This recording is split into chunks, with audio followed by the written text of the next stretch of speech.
Pemirsa Yadiaston Kanton ring tengahin pandemi COVID-19 miwah PPKM level kali keramo Kota Denpasar Kanton Kaicen Galah ngemargiang rahinan kuningan untuk nengkapin protokol kesehatan.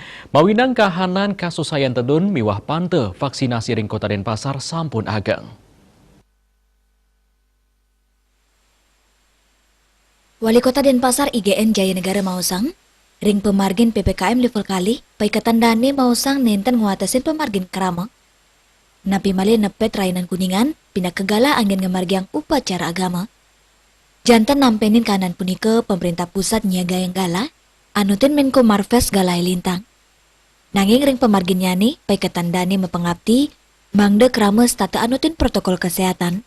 Jayanegara ngewauhin sani kebuatan mangkin inggi punike pemargin vaksinasi majeng kramo Denpasar untuk persentase sani munggur ring langkungan 100%.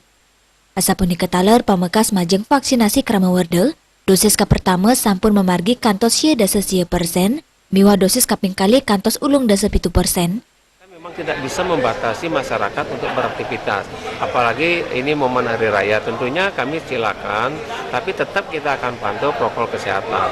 Kenapa kita memberikan ruang? Karena ini juga diberikan ruang oleh pemerintah pusat. Apalagi di Bali, khususnya Denpasar, tingkat vaksinasinya udah di atas 100%. Yang dikhawatirkan itu kan vaksin untuk lansia. Di kami ini lansianya yang pertama sudah hampir 100%, 99, sekian, vaksin keduanya udah hampir 87%. Di momen kuningan tentu kami tetap memberikan ruang kepada masyarakat untuk melaksanakan upacara agama. Tentunya harapan kami tetap menjaga protokol kesehatan, masker itu tetap harus dipakai. Intinya seperti itu. Ekayana Miwa Saputra, Bali TV.